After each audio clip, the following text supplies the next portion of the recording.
Today, I'm quietly asking myself this question. Am I a reclusive loner or an isolated loner? This is an attempt to understand my own condition more accurately. As you listen, you'll undoubtedly find yourself thinking, this sounds like me. According to a survey conducted in South Korea, there are 240,000 reclusive loners, and including isolated loners, the number rises to 540,000. This represents approximately 1% of the South Korean population, though some estimate the actual number to be as high as 1.5 million. These individuals are disconnected from society due to unemployment, difficulty finding employment, and interpersonal problems, and they reportedly suffer from high levels of mental distress. One young man, a master of reclusiveness, has remained in his room for as long as 7 years. First, let's explain reclusiveness and isolation in a more realistic way.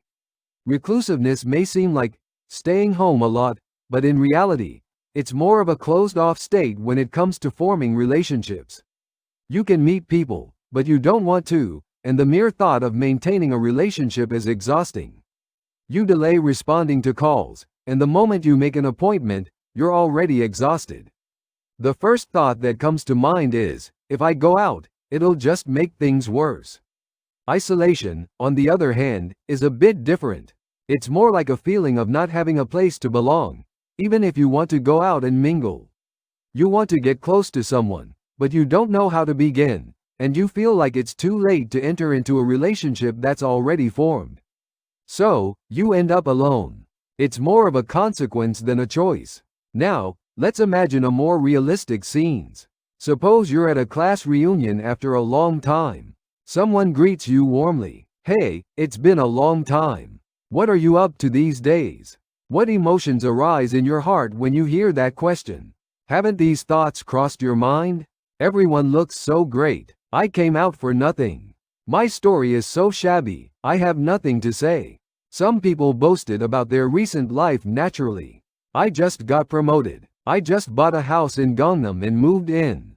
Another friend, the CEO of a small business, shows up in a flashy suit, driving a fancy imported car. Another is a doctor, the envy of his friends. A guy who runs a renowned mid-sized company brings dozens of boxes of company-made cosmetic sets and hands them out to his friends. His female colleagues cheer and praise him. I smile at these scenes, but inside, I feel bitter and unhappy. And I become quieter. This is because comparisons begin to form. Without realizing it, I compare my life to theirs, magnifying only the shortcomings. And then, these thoughts creep up. Oh, I'm so unhappy and pitiful. I don't want my appearance and feelings to be revealed. So, I excuse myself to go to washroom and quietly flee the scene. I resolve never to attend a class reunion again. On the way home, I strangely feel even more empty. I've met people, but I feel even more alone. This may be a combination of reclusion and isolation. Avoiding relationships may seem like a personal choice, but behind that choice lies a sense of inferiority and self-defense stemming from comparison. Let's imagine a different scene. There are places you regularly attend, like church gatherings or associations. On the outside, you appear to be socially active. You attend services, exchange greetings, and even participate in group chats. But strangely, you don't contact anyone personally. Do you have even one friend you can call without prior arrangement and ask to have a cup of coffee or a drink? You have hundreds of contacts on your phone, and even more connected via SNS like KakaoTalk. But when you're feeling lonely and struggling, is there even one person willing to come out and listen? After the Sunday service, someone says, "Hello, how are you?" You reply, "Oh, hello, how are you?" And then the conversation stops, because you haven't had any time to share and connect. When you get home, you say to yourself, "I'm comfortable being alone," but is that really true? Or are you avoiding socializing because you don't want to deal with the awkwardness? This situation is highly likely to lead to isolation. You're surrounded by people, but unable to enter the center of a relationship. You withdraw from established intimacy, and the distance repeats itself, ultimately leaving you alone. Here's an important point. Many people explain their avoidance of relationships as because they don't like people, but that's often not the case. Rather, because we're overly conscious of others and compare ourselves too much, we often try to block the possibility of getting hurt. What if I say the wrong thing and they look down on me? What if I looked pitiful? When these thoughts build up, the safest option becomes avoiding relationships. So we convince ourselves, I'm a loner by nature. I like being alone, but deep down in my heart, a voice may be heard.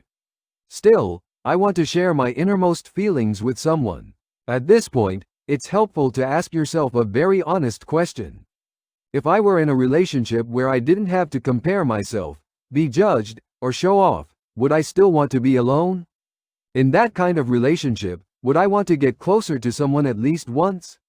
The answer to this question is a crucial criterion for dividing between reclusion and isolation. If you still prefer being alone, that may be a trait that deserves respect. But if you still long to connect with someone, your current loneliness is likely a situation, not a personality. Finally, I want to make this point. Whether you're a reclusive loner or an isolated loner, it's not a sign of a failed life. There were reasons and processes for reaching that state. And most importantly, it's crucial to take the time to stop and reflect on yourself. If you understand, oh, so that's how I've been, understanding can be the starting point for change, and change can begin with a single, small choice. Right now, take the initiative and call someone who's living lonely. And say, would you like to have a cup of tea?